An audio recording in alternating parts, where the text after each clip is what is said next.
자, 교재를 226쪽으로 한번 펴볼까요? 그래도 쉬는 시간 되니까 또 들고 괜찮네. 어? 쉬는 시간마저 가만히 입 다물고 있는 줄 알았더니 쉬는 시간에는 그래도 막 이야기하네. 나는 말들 못한 줄 알았어. 어? 수업 시간에 가만히 있길래 말도 못한 줄 알았는데 다들 이야기해 주니까 말은 하네. 수업 시간에도 해도 돼요. 해도 돼.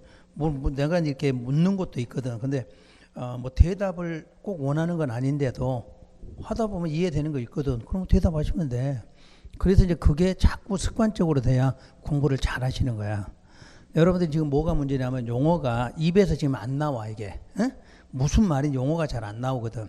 그걸 자꾸 해보셔야 돼 습관적으로. 이 용어만 입에서 자주 이렇게 나올 수 있으면 그냥 합격하시는 거야. 여러분들 공인중개사 시험이 어려워 쉬워? 응? 어렵다고 그래 쉽다고 그래? 이거 떨어진 사람들이 이상한 사람들이야. 떨어지면 이상한 사람들이야. 1년씩 공부해서. 답 나오는 걸 다 가르쳐 주는데 그걸 못 맞춰와? 중간에 왔을 때는 이제 힘들지. 용어도 해결이 안 되고 그러니까.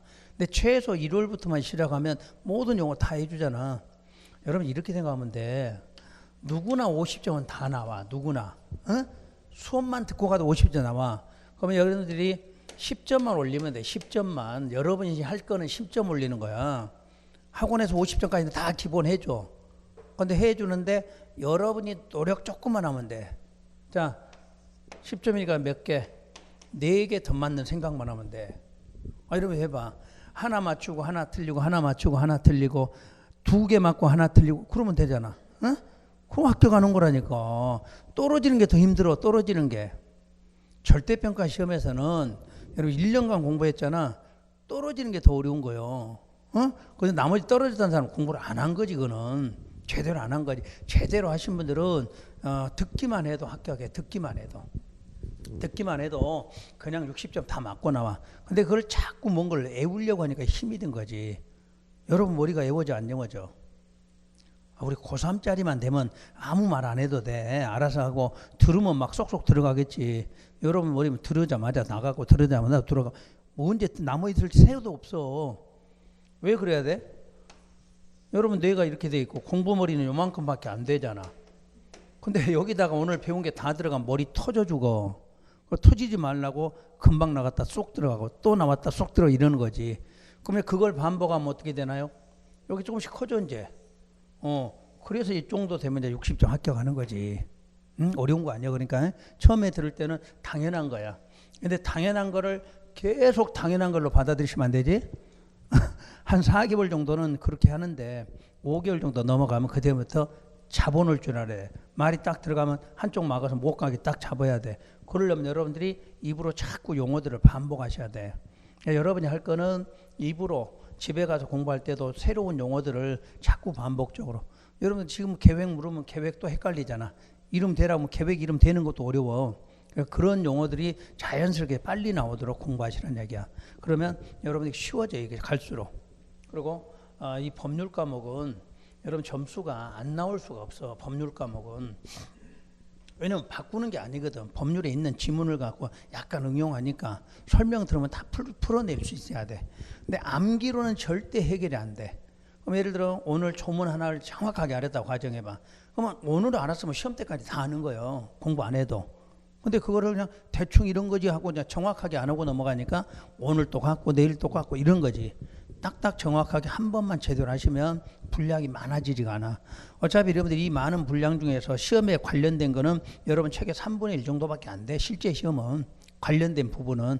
나머지는 법의 구성상 이렇게 쭉 써 있는 거지. 실제로 여러분 공부할 거는 내가 여러분들 밑줄 그어주는 거 이거 나중에 한 3분의 1 정도 돼. 그것만 제대로 많이 읽으시면 되는 거니까 굳이 여러분들이 막 어렵게 느끼지 않으시더라고. 근데 부동산학개론 여러분들이 부동산학개론 같은 것은 조금 암기할 게 많을 거야. 그건 암기가 안 되면 기억 자체가 안 나. 법률은 설명해 놓고도 나중에 들으면 이해되는데 부동산학개 이런 것들은 딱딱 암기가 돼야 돼. 근데 그 암기를 지금부터 하면 안 되겠죠. 응? 공부 좀 된 다음에 그때부터 조금씩 하셔야 돼요. 5월 넘어가서부터 되는 거지. 지금은 수업 들을 때 뭐 특성 몇 개 그러면 그거 다 외워야 되는 거잖아. 근데 지금 외워지지도 않아. 근데 나중에 하다 보면 자연스럽게 외워지거든. 지금 외우실 거 아니야? 그리고 우리가 지금 여기 2차만 하신 분 있어요? 2차? 그다음 나머지 1차 동시하시죠? 보통 우리는 공부를 하려면 민법 하라 이렇게 말하지. 민법부터 잡으라 그러지. 보통 사람들 그러죠? 그랬다가는 큰일 나. 그럼 말 그대로 1차밖에 한 거 못해. 우리 처음 공부할 때는 3과목을 꼭 공부하셔야 돼. 3과목을. 뭐 2차 하신 분들은 공법만 하니까 큰 문제 없는데 동차로 하신 분들은 요 3개를 안 해놓지. 그럼 5월달 가면 벌써 딱 2차는 손 놔야 돼. 왜? 처음부터 해놓은 게 없으니까. 무조건 머리가 처음 열렸을 때 개론 3가지를 하시는 거지. 그러니까 요거는 수업을 듣고 복습을 하는 거지. 이건 복습까지 해줘야 돼. 그럼 나머지 과목들 있잖아. 중개사법, 공시, 세법 이런 거는 복습할 필요가 없는 거예요. 이거는 그냥 수업만 들으면 돼. 수업만. 근데 요놈에다도 복습까지 하려니까 벅차는 거지. 동차하신 분들은 내년 4월까지는 여기까지만 해. 여기까지만. 이건 수업만 안 빠지면 돼. 요게 되잖아. 민법 되면 뭐가 될까? 중개사, 공시, 세법이 다 돼. 민법 되면.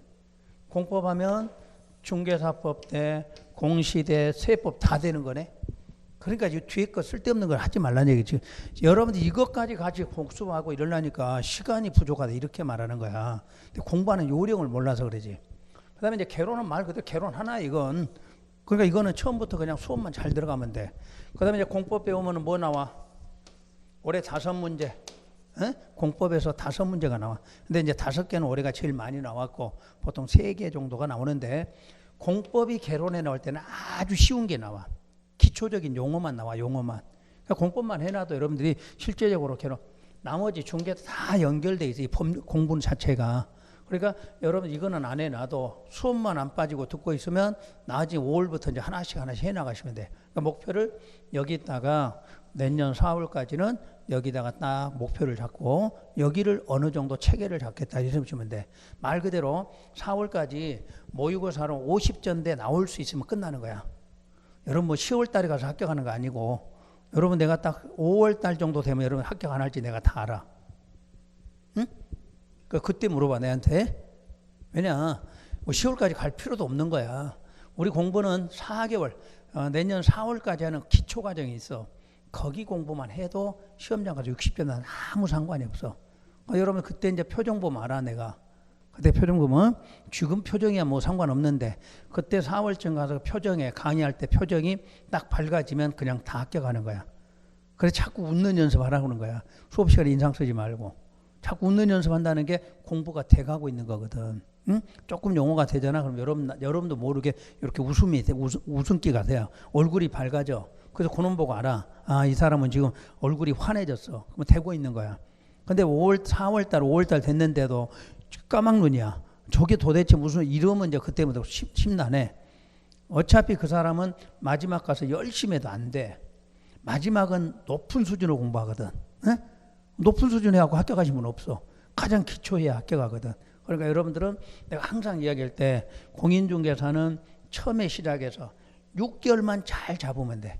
6개월만 어떻게 공부하는 방법만 잡아놓으면 나중에 말 그대로 수업만 듣고 따라가고 집에 가서 읽으면 다 해결되게 돼 있어. 근데 그 6개월이 중요한 거지. 그러니까 6개월 동안에는 결석 같은 거 안 하셔야 돼. 결석해도 반드시 동영상 보고 해결을 할 줄 알아야 돼. 그걸 건너뛰면 우리가 보통 8주잖아요. 한 과목에 8주를 하는데 한 2번 빠졌다고 가정해봐. 그럼 통째로 건너뛰는 거야. 그러면 그 달 과정이 끝나는 거야. 그럼 다음에 가니까 또 그 부분 못 알아들 거 아니야. 그럼 또 끝나는. 이래서 이제 결석하는 게 가장 큰 문제가 돼. 공인중개사는 다른 게 없어. 개근상 받는다 이 생각하면 돼. 개근상 받는다. 그리고 체력만 있으면 돼. 체력만. 머리는 필요 없어. 머리는 다음 문제야. 여기 기본이야. 우리 공부하시잖아. 나중에 체력적으로 떨어져서 공부가 안 돼. 여러분 공부가 집중력이 안 된다는 건 뭐야? 체력이 떨어지는 거지. 여러분 육체 노동을 하면은 건강해 자꾸.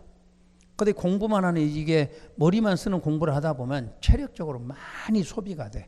우리 공부하는 게 체력적으로 부담이 많아져. 그러니까 잘 드시라고 내가 맨날 이야기하는 거잖아. 그리고 보약도 지어 먹으려면 지금 잘 지어 먹으라고 그래. 뭐 우리 보통 시험 보기 한 달, 두 달 전에 뭐 총명탕 이거 먹어봤자 한 필요 없고 돈만 들어가. 미리서 체력 관리 잘 하셔야 돼. 그래서 옛날에 나는 항상 그랬지. 체력은 옛날에 국력 그랬잖아. 나는 체력은 합격 이렇게 말해. 왜 끝까지 잘 버티는 체력이 있어야 돼. 왜냐면 9, 10월에 가면은 막 특강도 하루에 8시간씩 하고 하루에 한 과목 끝나고 이러는데 체력이 없으면 따라갈 수가 없어. 그러니까 지금 여러분들이 처음에 할 때는 이게 모르는데 보통 이제 3, 4월 가면 에어컨이 가동되기 시작해. 그때부터 이제 여러분이 알아봐야 돼.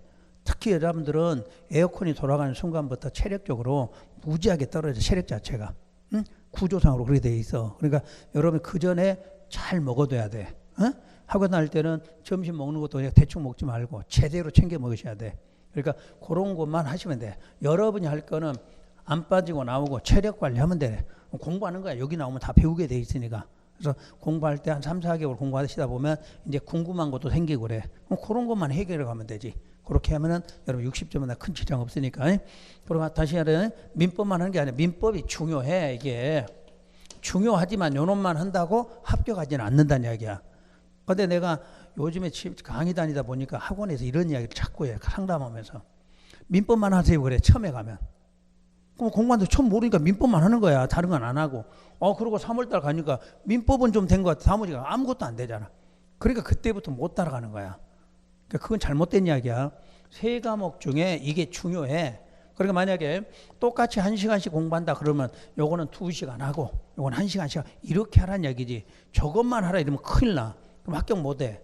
특히 초반에 이걸 못 잡아놓으면 나중에 여러분들 어차피 못 하게 돼 있어. 그러니까 혹시 말 잘못 듣고 민법을 많이 하라고 하면 중요하니까 이걸 먼저 하되 나머지 빼먹지 말고 하시라는 얘기야. 그다음에 2차 하신 분들은 그냥 평범하게 하시면 돼. 시간이 남아도 오니까 이제 그때는 공부를 해보셨기 때문에 개념은 알아. 그러니까 2차 공부하신 분들은 초반에만 나오면 무조건 합격해. 99.9%. 근데 2차 공부한 사람들이 5월달, 7월달 이렇게 나오니까 그 사람이 떨어지는 거지. 왜 그때는 어차피 기초과정 안 해주고 또 그냥 높은 수준 나가니까 못 따라가는 거지. 그래서 뭐 합격을 못 하시는 거야. 여러분들은 이미 초반에 잘 나와서 했으니까 너무 큰 걱정하지 마시고 부담 갖지 마시고 편하게 공부하시면 돼. 자, 환지예정지. 환지예정지는 왜 이걸 지정하느냐? 지정 목적은 크게 2가지로 봐. 사업을 원활하게 시행하기 위해서 이렇게 하나가 나오고 또 하나가 사건 제한을 최소화하기 위해서 이렇게 2가지가 나와. 그럼 이 2가지가 왜 누구한테 맞는가 봐요. 사업의 원활한 시행은 시행자에게 주는 특혜야. 시행자들은 이 채비지에 대해서 무슨 권을 준다? 처분권을 줘. 원래는 이 처분권도 환지 처분이 있어야 돼. 근데 환지예정지 지정해서 뭐만큼은 채비지만큼 미리 팔 수 있게 돼 있어. 그럼 미리 팔았으니까 뭐가 돼? 사업을 돈 들어오잖아. 돈이 들어오니까 사업을 잘하게 되잖아. 그래서 채비지에 한해서는 처분권을 주겠다 하는 게 환지예정지 지정 목적의 첫 번째야. 자, 그러면 2번째로 우리 토지 소유자들은 장기간 권리가 제한받겠지. 그래서 우리 토지 소유자에게는 사용하고 수익권을 미리 주는 처분이다 이렇게 말해. 그래서 원래는 이게 목적인데 채비지 한해서는 무슨 권? 처분권이 들어간다 그래. 그래서 여러분 채비지 파는 게 공사가 끝나고 파는 게 아니라 언제 나와? 환지예정지 지정했다 그럼 채비지 미리 판다 이렇게 나온다는 이야기야. 그럼 그때부터 시험까지 우리 천지처분까지 시간이 또 많이 걸릴 거 아니야. 그러니까 그 기간 보시고 요거 취득하는 거 이런 거 생각하시면 되지. 그래서 이 2가지 목적이 환지예정지 지정 목적이야. 그럼 이것도 누이 좋고 매부 좋고 그런 거지. 시행자는 채비지 빨리 팔아서 돈이 들어오니까 사업하기 좋고 우리 소유자들은 20년간 묶여질 권리가 미리서 무슨 권이 사용 수익권이 나왔으니까 좋다는 얘기지. 그래서 지정한 게 다 이렇게 되죠. 그리고 이것에 이제 법적인 성격이 있어. 환지예정지를 법적인 성격으로는 3가지로 보게 되죠. 첫째, 임의적 절차 이렇게 말해. 임의적 절차다. 그러면 여러분들 시험에서 이게 나와. 지정하여야 한다, 할 수 있다. 할 수 있다. 의무적 그러면 하여야 한다야. 그러니까 환제령지 지정, 여러분 시험장 가잖아. 환제령지 시험 문제는 지정하여야 한다 이렇게 나와 지문에. 그때는 틀린가? 무조건 뭐라고 해야 돼? 할 수 있다. 그래서 내가 한자로 표시할 때 요거하고 요자를 표시할 때는 꼭 기억해 줘야 돼. 나머지는 기억할 필요 없어. 해야 한다, 할 수 있다. 그 구분할 필요가 없는데 요렇게 써주는 건 시험에 나오는 부분들이야. 그럴 때는 이렇게 써주면 요건 할 수 있다 이렇게 있고 요자를 써놓으면 하여야 한다 이렇게 알아들으시면 돼. 자, 두 번째는 이것도 행정처분에 속한다 이렇게 말해. 그러면 누가 했냐면 지금 시행자가 하는 거거든. 그러면 시행자는 아까 누구하고 누가 있다고 그랬나요? 행정청이 있고 비행정이 있다고 그랬죠? 그럼 행정청이 하는 건 당연히 행정처분이야. 그런데 비행정청이 시행자가 될 아까 행정처로 뭐 받았어? 지정받아서 하잖아. 그러니까 위임받아서 했기 때문에 당연히 비행정청도 무슨 처분? 행정처분이다 이렇게 보는 거지. 그럼 행정처분으로 보는 이유가 뭐냐? 여러분이 환제령제 지정에 대해 불만이 있을 수 있을까 없을까? 불만이 있을 수 있지. 아, 나 좋은 땅에서 좀 지정해 주지 이럴 수도 있잖아. 그럴 때는 행정쟁송 대상이 된다 그 말이야. 그럼 행정심판이나 소송 제기해서 그거를 다시 해달라 할 수도 있다 이런 처분이야. 세 번째는 설권적 처분이다 이렇게도 말해. 설권적 처분. 그럼 이 설권하면 권리 설정하는 거야. 권리 설정. 그래서 설권을 형성적이다 이렇게도 표현해. 그럼 여기서 이제 권리 설정되는 건 자, 무슨 권? 사용과 수익권에 대해서 이렇게 말하는 거야. 아셨지?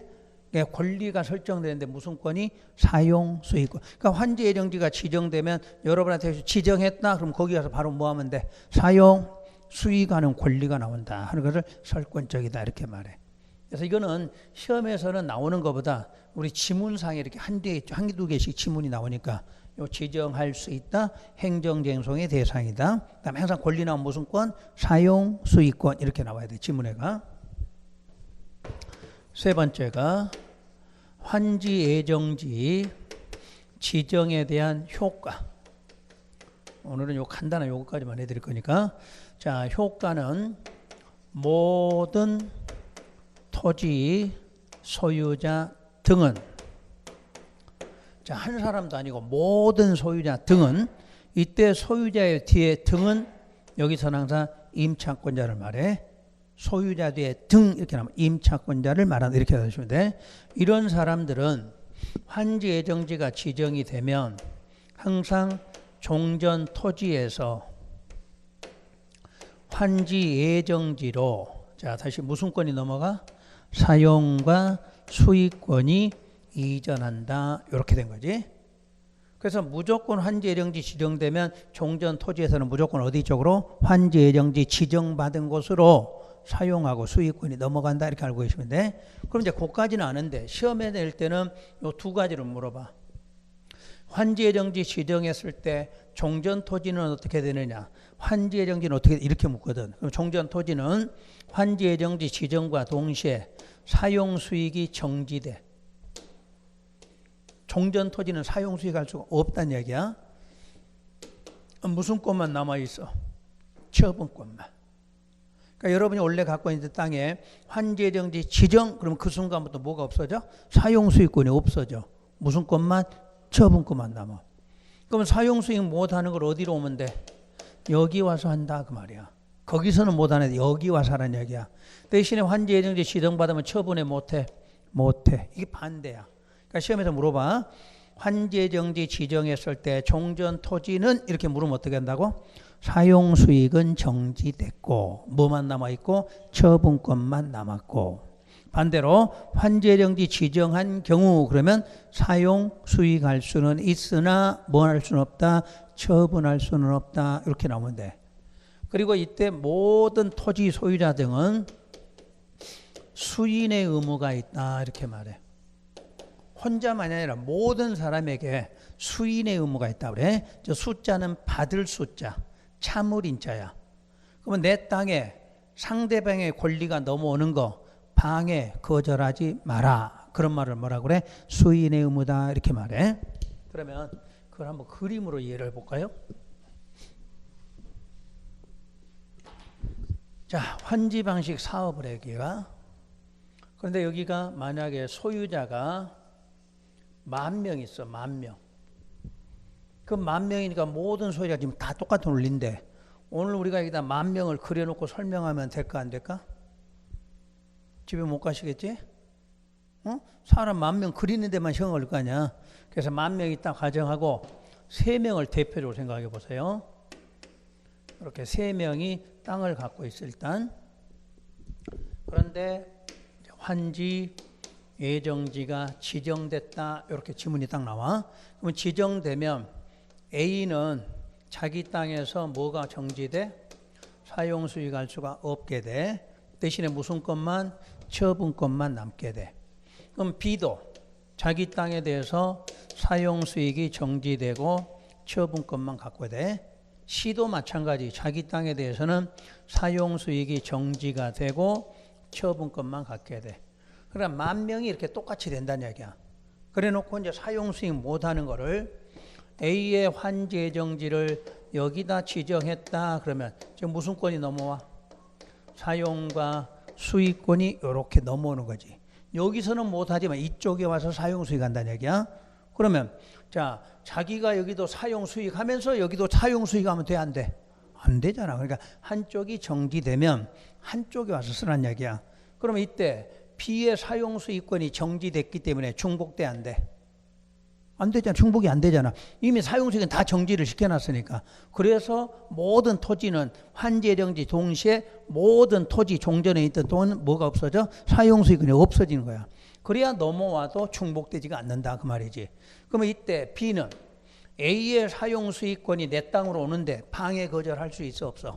없어. 그게 수인의 의무야. 그럼 A는 이렇게 와서 사용 수익을 하는데 이거 처분하면 돼 안 돼? A가? A는 안 되지. A는 여기 것만 처분이 가능하니까 처분권은 지금도 누구한테? B에게 있는 거지. 그러면 현재는 이제 B는 사용 수익을 못 하게 됐어. 그러면 여기다가 환지 예정지 지정해. 그럼 무슨 권 넘어와? 사용 수익권. 여기 와서 사용 수익하면 돼. 그때 여기 사용 수익권이 정지됐으니까 또 중복돼 안 돼? 안 되잖아. 넘어와.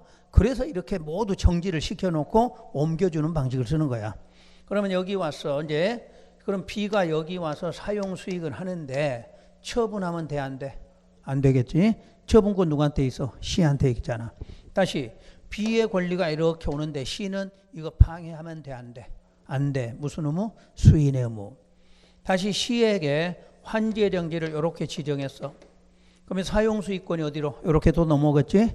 그러면 넘어왔으니까 아까 B의 땅에도 사용 수익이 뭐 돼 있어? 정지돼 있잖아. 그러니까 새로운 땅에 올 수가 있는 거지. 그럼 다시 C의 권리가 A 땅으로 오는데 A가 방해 거절하면 돼 안 돼? 안 돼. 그럼 10,000명 모두가 전부 똑같은 원리라 그 말이지. 그러니까 10,000명이 살았건 10만 명이 있었던 간에 환지 예정지 지정 동시에 무슨 토지는 종전 토지는 전부 뭐가 없어져? 사용 수익권이 없어지는 거야. 그 각각 무슨 것만? 소유 처분권만 갖게 돼. 그래서 이제 새로운 환지 예정지가 지정되면 그 지정된 사용 수익권이 넘어올 때 이미 정지되어 있으니까 넘어와도 중복되지가 않는다 그 말이지. 그러면 B는 당연히 요 권리 오는 거 방해 거절 못하고 받아들여야 돼. 그러면 자기도 또 이렇게 갈 거니까. 그래서 10,000명이든 1,000명이든 똑같은 원리로 돼 있다. 그런 뜻이야. 그러니까 우리는 무조건 물으면 환지 예정지 지정됐다. 그러면 종전 토지 어떻게 된다고? 사용 수익이 정지된다. 무슨 권만 갖게 된다? 처분권만. 그럼 환지 예정지는 이렇게 물어 사용 수익할 수 있으나 뭐 할 수 없다? 처분할 수 없다. 그리고 모든 사람들은 서로 간에 무슨 의무? 수인의 의무 있다. 이러면 되는 거지. 자, 그 다음에 이제 두 번째는 요 밑에다 쓸까요? 자, 채비지만큼은 시행자가 뭐 할 수 있게 해준다? 사용, 수익, 뭐까지? 처분까지 가능하다. 그러니까 원래 환지 예정지는 사용 수익인데 채비지만큼 무슨 권? 처분권. 요거야. 그래서 일단 이번 과정의 환지 예정지는 요런 거다. 이렇게만 기억하시면 되겠고. 자, 세 번째 환지 처분. 자, 환지 처분은 환지 방식의 궁극적인 목적이다. 그러니까 환지 방식에서는 마지막이 뭐다? 환지 처분이다 그 말이야. 마지막은 환지 처분하는 거다. 궁극적 목적이니까 이때 권리가 확정되고 권리가 이전되는 과정이다 이렇게 보겠고, 두 번째, 그럼 환지 처분은 시행자가 환지 계획에 따라 환지 교부하거나 환지 청산을 결정하는 처분이다. 그러니까 환지 처분은 누가 해? 시행자가. 무슨 계획에 맞춰서? 환지 계획에 맞춰서. 증환지한다 그럼 환지 교부. 그럼 증환지에서 뭐 해야 돼? 청산. 그래서 환지 교부나 환지 청산을 결정하는 처분을 환지 처분이란다 이렇게 되어 있어. 두 번째가 법적인 성격. 당연히 행정처분이다. 이건 알겠죠? 무조건 시행자가 했다. 그럼 무슨 처분? 행정처분이야. 그러면 그대로 아까 무슨 대상이 돼? 행정, 쟁송의 대상이 된다. 똑같아. 하여튼 행정처분이란 말은 무슨 대상? 행정, 쟁송의 대상 이렇게 말해. 그럼 우리 혹시 행정, 쟁송이라는 거 배웠어? 안 배웠어? 첫 시간부터 배웠잖아. 행정심판, 행정소송, 이의신청 배웠잖아. 그런 걸 다 여기서 써먹는 거지. 그 다음 두 번째가 여러분 조금 어려워. 기속처분 그래. 한자로는 자유를 구속한다 그 말이야. 자유구속하는 처분이야. 그러니까 시행자가 지 마음대로 하면 돼? 안 돼? 안 돼 그 말이야. 그러면 시행자가 무슨 계획에 맞춰? 환지 계획대로 하는 게 뭐야? 기속이야. 그러니까 시행자가 임의적으로 환지 처분을 못해. 무슨 계획에서 정한 대로? 환지 계획. 그러면 증환지 하기로 했다 그럼 반드시 증환지. 감환지 하기로 했다 그러면 감환지 해야 돼. 그래서 그거를 무슨 처분? 기속이라고 그래. 그러면 시험은 요걸 내지는 않아. 요 내용을 시행자는 무슨 계획에 맞춰? 환지 이렇게 나와. 그래서 판례가 있어. 판례가. 그거 나중에 내가 적어 드릴 건데. 자, 시행자가 환지 계획에 없는 환지 처분은 무효다 이렇게 돼 있어. 무슨 계획대로 안 하면? 환지 계획대로 안 하면 환지 처분은 무효야. 무효되지 않으면 어떻게 해라? 환지 계획대로 하라 그 말이야. 그러니까 시험에 요걸 내는 게 아니라 고짐을 내. 그러니까 항상 환지 처분은 누가? 시행자가 무슨 계획대로? 환지 계획대로 그렇게만 기억하시면 돼. 자, 세 번째는 역시 설권적 처분이야. 그런데 문장은 아까 환지예정지도 똑같이 뭐였나요? 설권적. 근데 무슨 권이었어? 사용수익권이지? 근데 여기에 설권은 소유권이야. 이렇게 차이점이야. 똑같은 글자로 설권적 해도 환지예정지는 무슨 권만? 사용수익권만 설권을 하고 여기는 무슨 권? 소유권이야. 그러니까 우리가 세 단계 환지계획, 환지예정지, 환지처분에서 소유권이라는 지문은 어디서만 나와야 돼? 환지처분에만 나와. 환지처분에만. 그 다음에 환지처분의 시기. 우리가 이제 보통 시험을 여기 시기를 좀 많이 내. 자, 어떤 시기인가 봐요. 환지처분하려면 공사가 완료돼야 돼.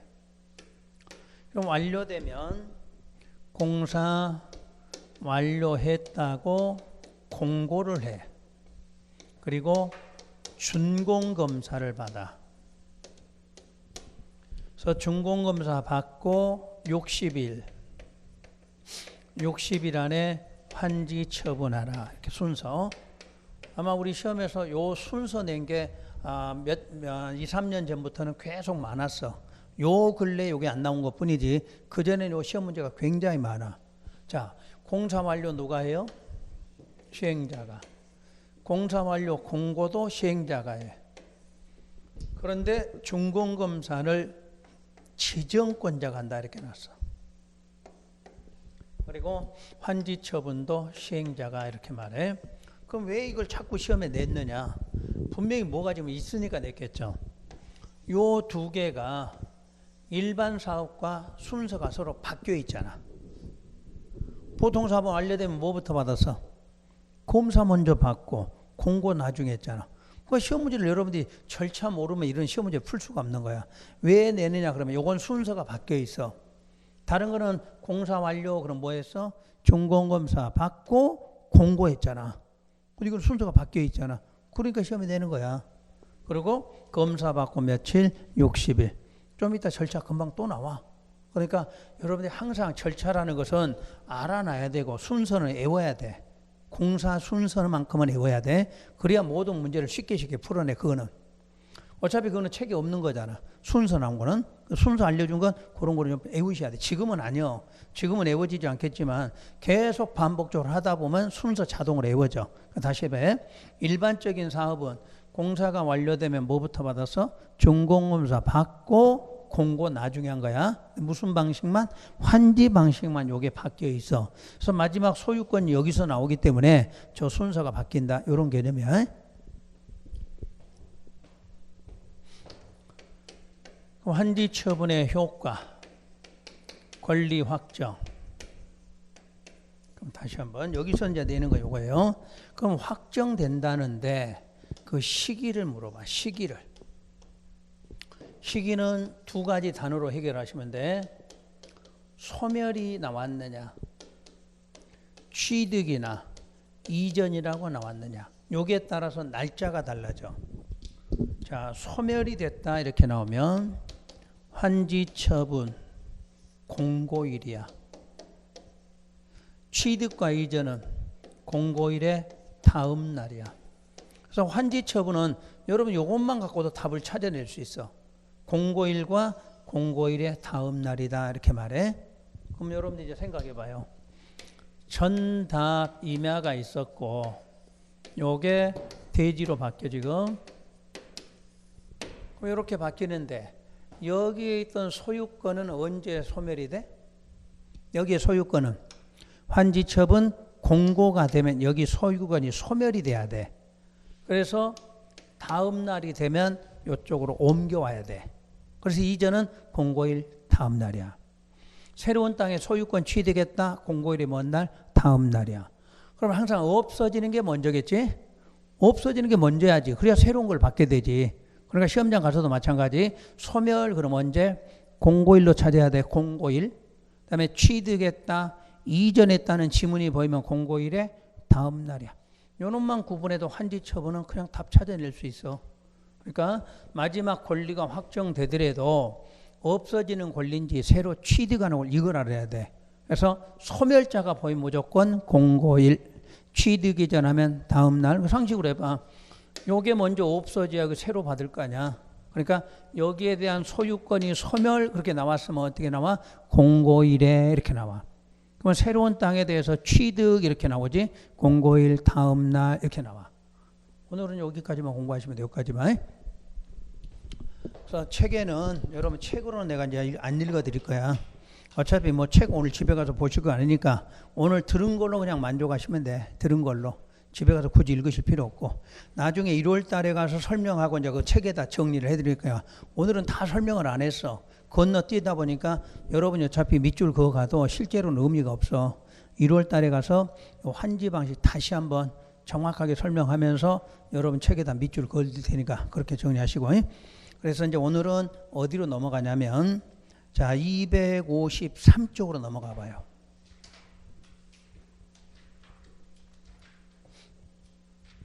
(253) 무슨 법이 나와? 도시 및 주거환경 정비법이 나왔을 거예요.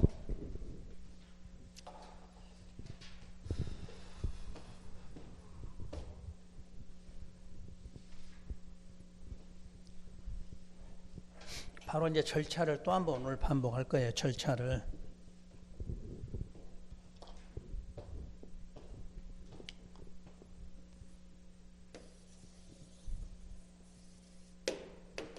자, 서울특별시, 광역시, 시군, 대한민국 모든 특광시군에는 일단 무슨 법에 적용을 받느냐 그러면 국토계획법이야. 일단 대한민국 모든 땅에는 국토계획법이 적용이 돼. 그러니까 행정구역으로 표시될 때 특광시군 그러면 서울특별시도 무슨 법? 국토계획법 적용. 울산광역시 그러면 여기도 바로 국토계획법이 적용된다 이렇게 말해. 이유는 모든 특광시군은 용도로 말하면 크게 두 가지 용도가 있죠. 자, 먼저 무슨 지역? 도시. 그다음에 도시지역 외. 앞으로는 비도시. 다 같은 말로 알아들으시면 돼. 그럼 도시지역 외나 비도시는 관, 농, 자 세 개를 합해서 부를 때 도시지역 외 또는 비도시지역 이렇게 말해. 그러면 도시지역을 지정을 하거나 요 비도시를 지정하거나 전부 무슨 계획? 관리계획의 결정이죠. 그럼 더 하나 더. 그럼 관리계획이 결정이 돼서 효력이 발생하려면 무슨 도면까지? 지형도면까지 고시한다 이렇게 나와. 그래서 저걸 지정한 법이 국토계획법이니까 국토계획법에 적용을 받는다 이렇게 말하죠. 자, 그럼 여기다가 이제 요만큼 부분에다가 도시 개발 사업을 하려고 한다 이렇게 나왔어. 그럼 도시 개발 사업도 무슨 계획으로? 관리계로 결정을 하게 해요. 할정으로. 그리고 나서 여기까지가 이제 국토계획법이 끝나. 국토계획법 할 일은 저 사업하겠다고 무슨 계획이 관리계획 결정만 하면 끝나. 그러면 이제 그 다음부터 이제 뭐가 나오냐면 개발계획을 수립한다 이렇게 나와.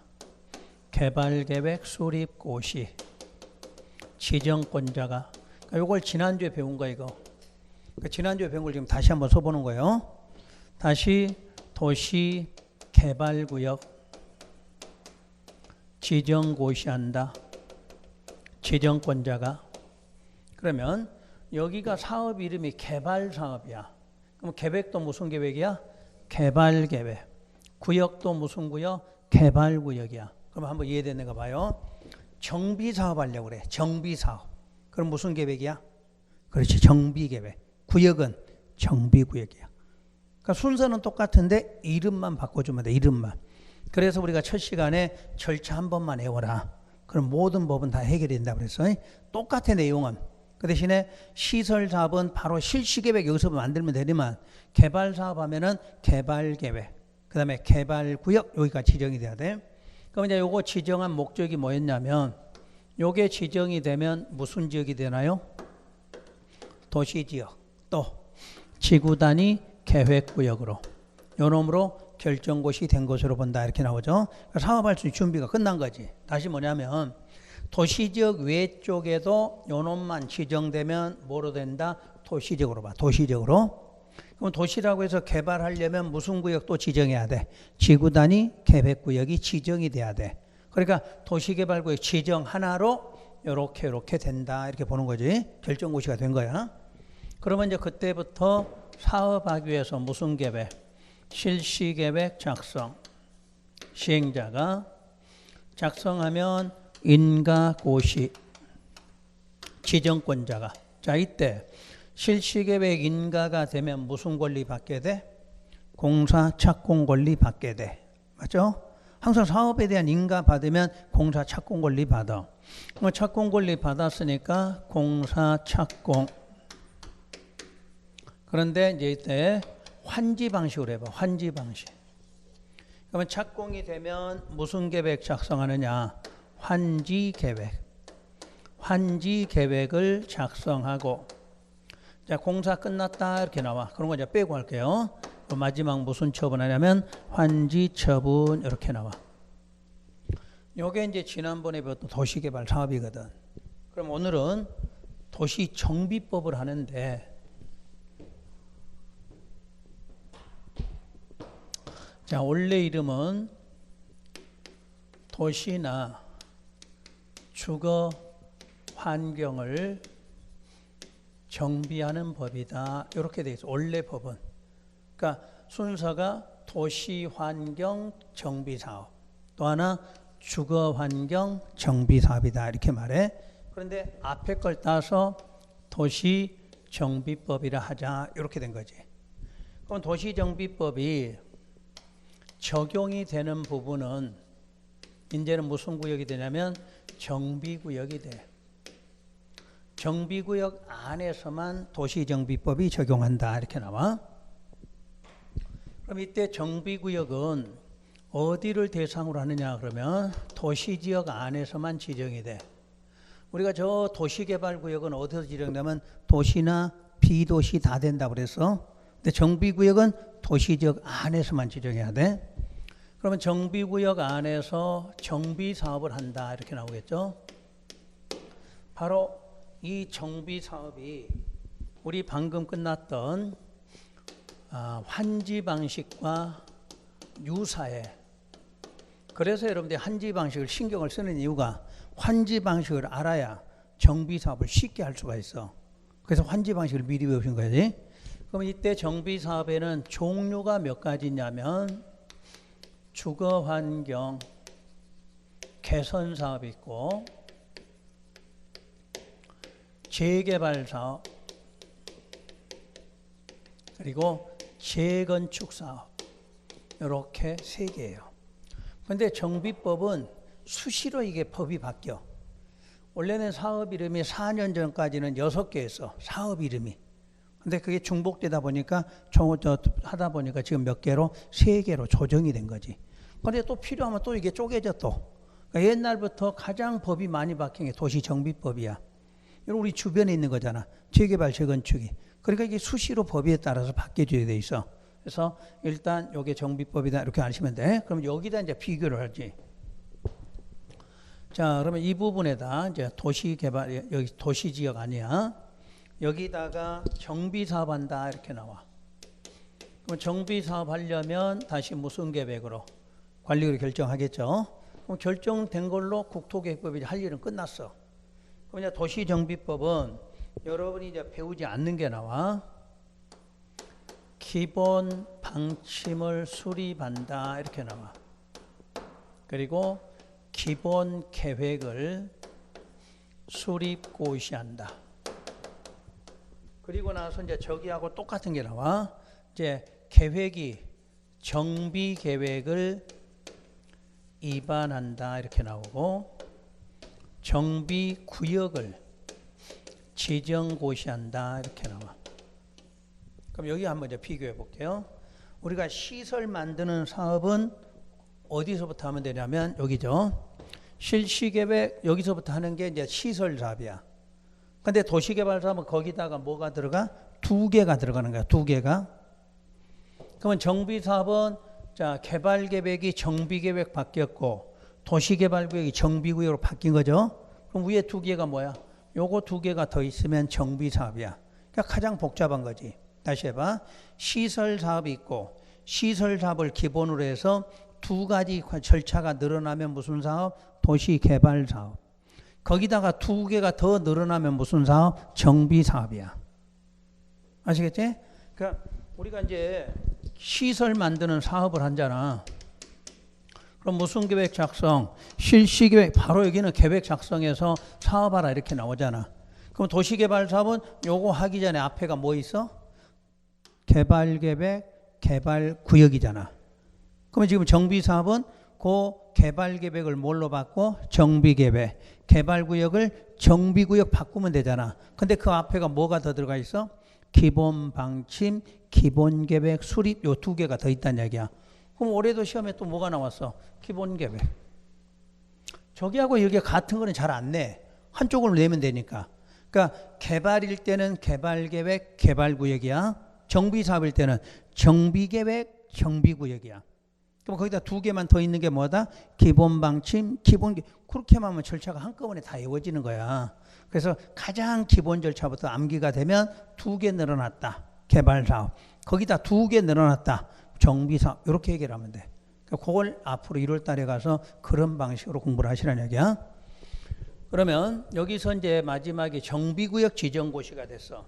그러면 정비구역 지정고시가 되면 어떤 효과가 나오냐면 지구 단위 계획구역과 지구 단위 계획으로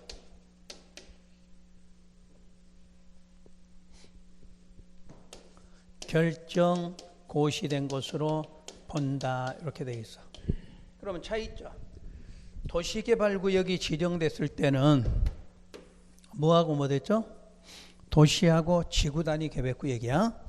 근데 정비구역 지정됐을 때는 도시지역이라는 말이 없지? 저거는 도시가 되네. 이건 도시란 말이 필요 없지? 이유가 뭐지? 여기는 무슨 지역? 도시지역 안에서만 한다고 그랬잖아. 도시지역 안. 이미 도시지역이야. 그러니까 도시지역 할 필요 없어. 근데 저기는 도시도 있고 비도시가 있잖아. 그러니까 뭐로? 도시로 바꿔놔야 된다는 뜻이야. 근데 이거는 바꿔놓을 필요가 없잖아. 그럼 여기는 구역만 있잖아. 구역하고 거기에 맞는 뭐가? 계획과지가 동시에 결정것이 돼. 그럼 우리 국토계획법은 요 구역에서 계획까지 몇 년? 3년 돼 있지. 3년. 근데 우리는 3년이 아니라 바로 만들어졌어. 그러면 바로 뭐 하면 돼? 사업 들어가라. 그러면 더 빨리 사업하자는 이야기지. 그러니까 차이점 비교해야 돼. 어차피 여러분 시험에 가면 가장 기본적인 요거 물어봐. 요거 기본 문제. 저쪽은 도시 비도시니까 도시개발구역 지정으로 바로 무슨 지역? 도시지역이 돼야 돼. 근데 여기는 이미 무슨 지역이니까? 도시지역이니까 도시지역 할 필요가 없다는 이야기지. 그 다음에 저기는 지구단위 계획구역만 됐지만 구역과 계획까지 동시에 결정곳이 되니까 사업 어떻게 하라? 더 빨리 진행할 수 있다. 이렇게 되는 거지.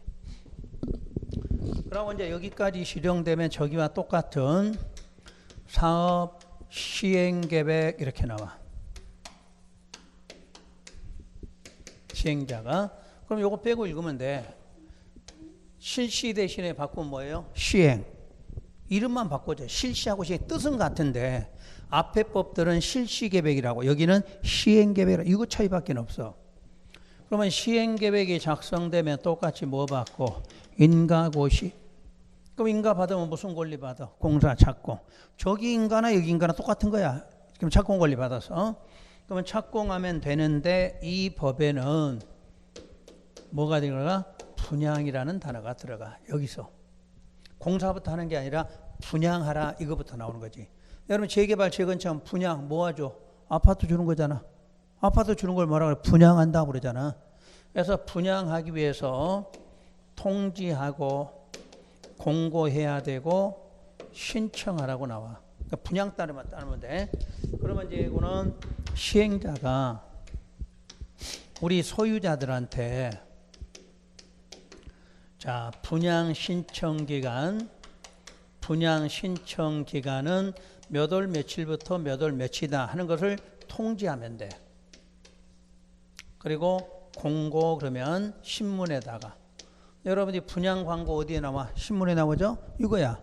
그러니까 소유자에게 통지하고 신문에는 여러 사람이 볼 수 있게 광고 내라. 그 뭐야? 공고했어. 그러면 소유자가 나는 신청하고 싶거든. 그 기간 안에 분양 신청한다. 이렇게 나와. 그럼 분양 신청했다고 바로 줘요? 안 줘? 안 주지? 당첨이 돼야 되지? 아니면 뭐 권리가 있어야 되니까. 요게 분양 절차야. 그럼 혹시 분양의 뜻이 뭐예요? 분양의 뜻이? 나누어 파는 거야. 나누어 파는 걸 뭐라 그래? 분양 그러는 거야. 여러분 아파트 지어놓고 나누는 게 뭐야? 구분 소유권. 101호, 9분이잖아. 그걸 나누어 파는 걸 분양이라고 말해. 그럼 분양하려면 무슨 계획이 있어야 되냐면 관리처분계획 이렇게 나와. 관리처분계획을 작성한다. 그리고 관리처분계획 인가고시한다. 이렇게 나와. 그러면 여기에 있는 관리처분계획이 환지계획과 같은 거야. 저기는 환지계획 이름이 뭐야? 관리처분. 그러니까 똑같은 내용인데 저쪽은 환지계획, 여기는 관리처분 그래. 그럼 하나 더 물어볼게요. 이 환지계획은 뭐하는 처분이야? 환지처분 이렇게 되겠지? 환지처분. 그러면 여기서 이제 분양 절차가 나오면 순서가 이제 저게 쭉 나온 다음에 끝부분에가 뭐가 나오냐면 분양처분 이렇게 나와. 그러니까 관리처분계획은 뭐하는 거다? 분양처분하는 거다 이렇게 말해. 자 다시 한번. 저쪽은 환지계획은 무슨 처분? 환지처분. 관리처분계획은 무슨 처분? 분양처분이야. 이름만 바꾸면 돼. 저쪽에 환지계획을 여기서는 무슨 계획이라고 그래? 관리처분계획. 환지처분을 여기서는 뭐라고 그래? 분양처분 이렇게 돼. 그럼 아까 환지처분하고 소유권이 이전됐으면 여기도 분양처분해야 무슨 권이? 소유권이 이전한다. 똑같은 원리야. 그러니까 환제하고 정비사업은 거의 유사해. 내용 자체가 오로지 이 절차 하나만 더 있다고 보면 돼. 분양 과정이. 그래서 중요한 건 요거야. 그럼 관리 처분이 인가되면 혹시 여러분들이 재건축하는 데 가시보면 재건축한다는 단지 앞에 관리 처분 계획 인가 요걸 경축 이렇게 써붙인 데가 많을 거야. 얼마나 반가웠으면 경축 그랬을까? 여러분이 보통 여기서 여기까지 한 10년, 15년, 20년까지 걸려. 그럼 20년 걸려도 인가되면 입주권하고 분양권이 나오는 거야. 그럼 이때부터 이제 공사는 얼마 하면 돼? 3년 정도 하면 공사 끝나잖아. 그러니까 기다렸던 게 여기서 확정돼. 얼마나 반가우면 경축 이렇게 써놨까 알겠지? 자, 우리 재건축하는 거 2, 30년 걸리잖아. 금방 뚝딱 거는 게 아니야. 지정해서 계획 수립해서 하는 과정이 총 30년까지도 걸려. 30년 해갖고 못하는 데도 있잖아. 왜? 조합원 동의 안 되잖아. 또 조합원에 위원장이 둘이 생겼어. 그래서 이제 법적 소송 들어갔어. 그럼 어떻게? 몇 년 또 흘러가는 거지. 그거 하나만 갖고도 몇 년씩 가. 그럼 여러분이 배운 이유가 뭐냐? 이걸 알아야 투자를 하든 말든 할 거 아니야. 지금 2단계라고 가정해봐. 그럼 2단계면은 동네가 이제 재개발한다는 이름만 나왔을까? 또 이름 말만 나왔을 거 아니야. 그러면 값은 그렇게 크게는 올라가지 않겠지? 그럼 사놓고 30년 기다리면 돼. 그럼 저기 투자 들어가면 돼? 안 돼? 안 되지. 그럼 요거 나오기 바로 전에 찾아 들어가야 될 거 아니야. 그럼 여기는 분양한다는 거 아니니까 또 안 되잖아. 언제? 요렇게 들어가. 요거 나중에 날짜까지 다 배워. 몇 년 안에 뭐 만들고 몇 년 안에 뭐 이거를. 그 과정을 배우신 거야. 그럼 여러분 입주권하고 분양권의 차이가 뭐야?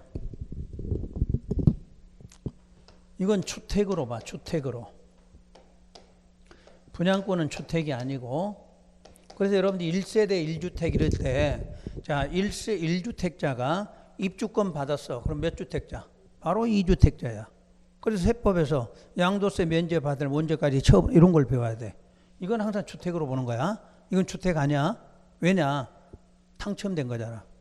당첨됐으니까 뭐 해야 돼? 계약 체결, 중도금, 잔금 내야 주택이 되는 거지. 그럼 요거는 누구한테 주냐? 조합원. 조합원에게 주는 권리를 입주권이라는 거야. 보통 여러분이 이제 실무에 가면 딱지라고 그래. 딱지. 요런 게 입주권이야. 요거는 일반인이지.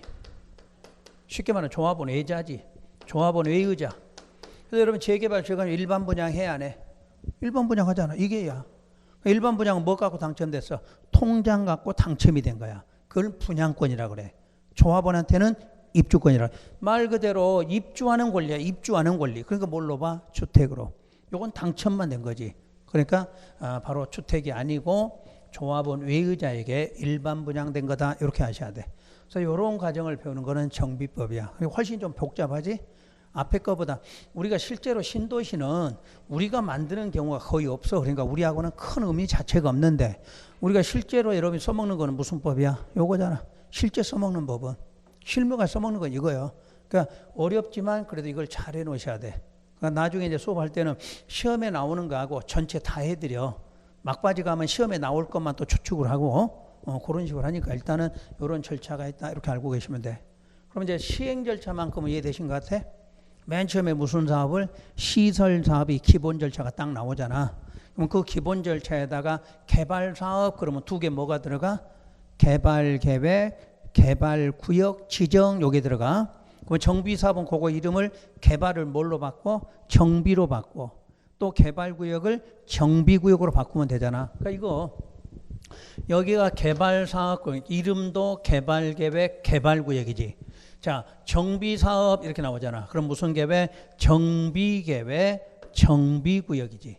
근데 앞에가 두 개, 뭐 기본자가 두 번 들어가. 기본 방침, 기본 계획. 두 개 더 있다. 이렇게 알아두시면 돼. 그러니까 밑으로는 몰라도 우선 그 두 가지는 비교를 하라는 얘기야.